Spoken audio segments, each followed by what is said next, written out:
Alright, did some acrobatics. This might even be a different video now. Yes, it is. Fuck it. So this is part 2. I had already plated that spot there, which is actually bad on the other side behind that plate. It's a little salt catcher right there, right in the bottom. But this is actually going to be gone. You won't see these welds. I'm going to weld it, grind it, and then plate it on the inside, reinforce it on the inside, and then grind these flat after all that's done. And then you'll still see the factory seam, and nobody even knows, except for us. But this is a problem here. That'll get patched. I'm just going to go around and patch all the holes. As silly as that sounds, it's easier to me than cutting and, replacing whole parts of the chassis. Easier for me. I got the gas tank out, obviously, which is inconvenient, but I do have it out.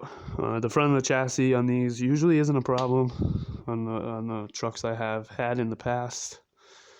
Usually not a terrible problem. It's all the cross members rot out, and the rear leaf spring shackle mounts will rot out. The gas tank mounts will rot out. All that stuff, but mostly just cross members. And then the cross members start the problem. From my experience, that's what I see. And then the salt catchers too, like and then this is the other problem. This is what I'll be fixing today. Maybe I'll make a part 3 of this video where I show the finished off, but that won't be today. And then this cross member will be bolted where the factory rivets were. It's just clamped there to hold up my fuel lines and whatnot for now. Like I said, I'll keep this house beam but change that. Keeping this but changing those because these are really bad. I got a set of shocks from an F250 that fit but not quite, so I'm going to make shock mounts for that. And then I got the helper leaves from the F250 that bolt on there, and then I'll do whatever I got to do to put the little pads on there for the helper leaves. It's not going to make it a 3/4 ton truck, but it'll make it not sag when I got a right full of scrap metal. I know using a single cab short bed truck for scrap metal is silly, but it's not. I don't do it all the time, but I do tow trailers with it a lot. And I do not want to leave a trailer on the highway, so that is why I'm addressing that. And I'm also addressing the trailer. The Reese hitch itself, it's just got 2 spots where I don't know what happened here. I don't know if that's supposed to be like that, or if somebody cut it, or God knows. But same on both sides. That's the only problem with my actual hitch mount. I think that's fairly new. But yeah, let's get this truck moved forward here, and we'll get a better view of the rear. Alright, so we're back. We got some, ass room. Got the quad out, got everything re-situated. Lit this bad boy. I don't like to burn pine board, but I just took down the whole fucking half of the shop, so firewood is firewood.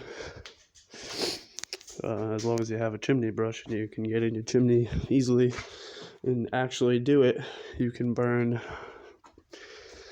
you can burn some crap and not have a problem. I got a pretty straight shot on my chimney too. Anyhow, this is for anyone interested, this is a 5.3. It is 4-wheel drive, and it is all functional. Like I said, I just wanted to, be able to tow this summer, and this is you can see what my plan for plating is. So, you know, bolts are gonna go through this one. That's where the bumper bracket bolts on, and it's like one of those. That's the bumper bracket, just hanging out there. What else? Oh, I bought some POR 15. I don't know if that stands for pay out of rectum or you're poor for 15 years after you buy a quart of it. Not sure, but we're gonna be testing that out. Don't plan on using it for a lot. My standard practice on cars in New England is when I do an oil change, I stick a paintbrush in the used oil and I paint the fucking chassis with it. I don't care who says what about it. That is what makes them last. Painting the undercarriage is worse than leaving it bare, especially with like tar or rubberized. It's all bad. Fluid film's a good one, but that costs money. I just learned that from an old guy who had like an old truck, and it was mint underneath, but it was greasy. And he finally told me his secret one day, and I never stopped doing it after that. I mean, this truck is fairly new to me.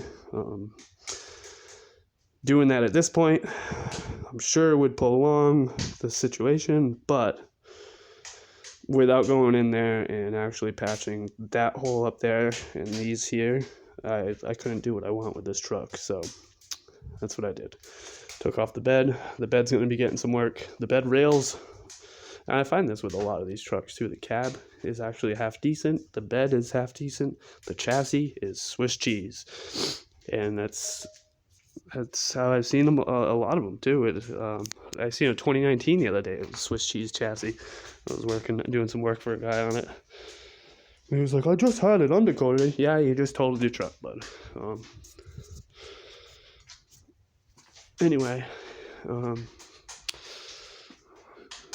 yeah, it's got a Flowmaster. Actually, that's a real Flowmaster on it, but as you can see, that's rotted clean to shit. I have a stock exhaust for it. Probably going to use the stock exhaust because I have it. Up over the axle and whatnot. Like I said, I got shocks. I got helper springs from a 250 that I'm going to graft onto there. And, you know, that's what I can do. I may end up one of these days finding some leaf springs out of maybe even, you know, just do the whole 2500 upgrade, but we'll see. We will see. I'm not too concerned about ruining this axle. I don't care if I bend it in a U, I'll put another one in because I got access to them like that. Yeah, I got access to transfer cases. I don't rebuild these things. I just fucking pull out and slam in a new one. Drive it until it freaking splits in half and then put in a new part because, yeah. I've done them. I've rebuilt transfer cases, the NP whatever, 206 whatever transfer case. I've rebuilt 8625 rear ends. I've done it. I've put in pinion bearings. I've done the fucking... it's just all a bunch of bullshit. Especially when someone brings you their crap that they've been driving and the rear end's been screaming for a year down the highway. You always run into more issues than what they tell you. That's why I'll just pull one out of a junkyard. Take my chances. And if it doesn't work, my buddy at the junkyard just gives me another one. Yeah, it's got the $60 intake on eBay, which is a Spectra intake. Part for part, Spectra intake. Don't spend $200 at AutoZone. Yeah. That's about all I got right now. Maybe I'll make another video when I'm further along on this chassis. Maybe I won't. But that's it for now.